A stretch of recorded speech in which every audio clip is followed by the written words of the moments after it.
Hello everybody, Adam from What Culture here at the Prop Stores Entertainment Memorabilia live auction. You've got no idea how many takes that took at the BFI IMAX in South Bank, London. Now, this is one of the greatest collections of screen-used props ever curated, and we have been assured, I think, that we're allowed to play with, try on, and more or less have a go on pretty much everything. So let's go do that. Come on.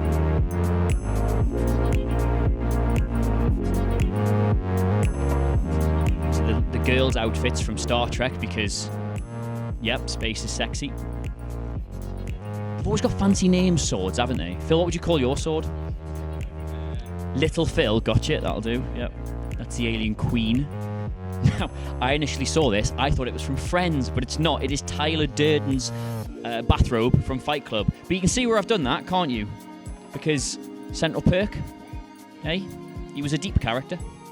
So, Tim, are these actual helmets from the Star Wars films? Original helmets used in the production of the movie, yep. So obviously you've got one from Star Wars A New Hope, the 1977, and this one's from The Last Jedi, the most recent one. How do you track down sort of which parts of the film these are from? It's just a question of literally going for a movie frame by frame until you can. In an ideal world, you'll see something unique, characteristic on a helmet that will make it something you can identify on screen. And this is the actual hoverboard from Back to the Future. Absolutely used by Martin McFly himself. Can I have a go on it? No, you can't.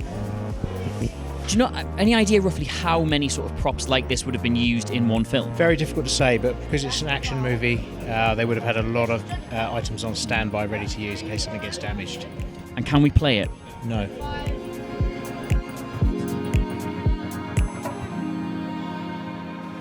So the first question I have is, how on earth do you get a collection like this together?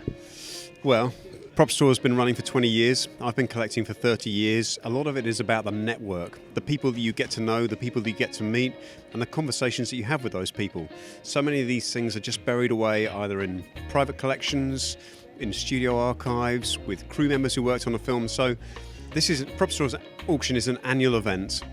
It takes me a year to put it together every year. So I mean, literally, when we wrap up on September the 20th, auction day for this one, the next week I'm like, what can I find for next year? You know, what's going to come in for next year? So it's always a major undertaking. Personally, I feel like the collection we've put together this year has more breadth and depth to it than anything we've ever achieved before, and just the level of the content that we've curated is exceptional. I mean, obviously the highlight piece is the Han Solo jacket, and I'm a major Star Wars fan. A couple of other favourites. I love the Indiana Jones fedora from Raiders of the Lost Ark. You know, the signature hat that he wears from Raiders.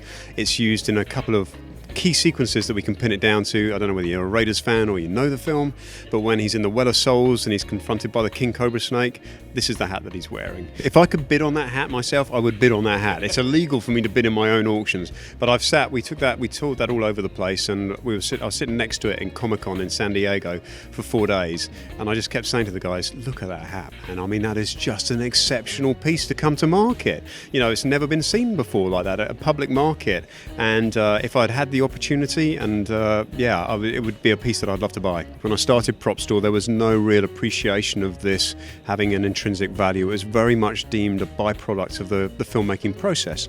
So, you know, if you're a prop master, you had to buy all these special things in, or a costume designer, and then you created them, and then more often than not, they went back to the hire company, and so they sat on their shelves, and the process would be that the prop hire company would then hold on to the blasters from Star Wars.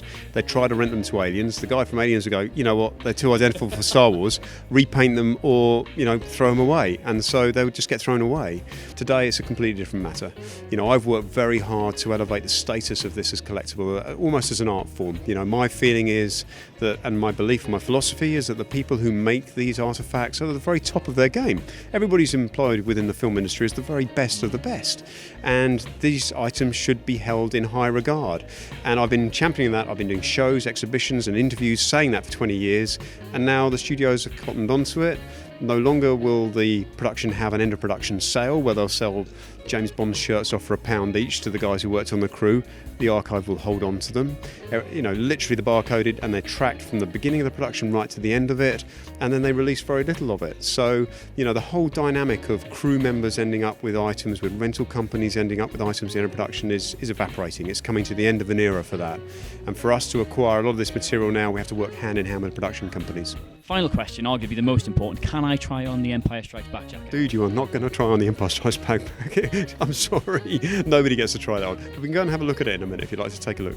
Proudly presented by the Prop Store, over 600 iconic lots of original props, costumes and rare production material will be sold on the 20th of September at the BFI IMAX in London.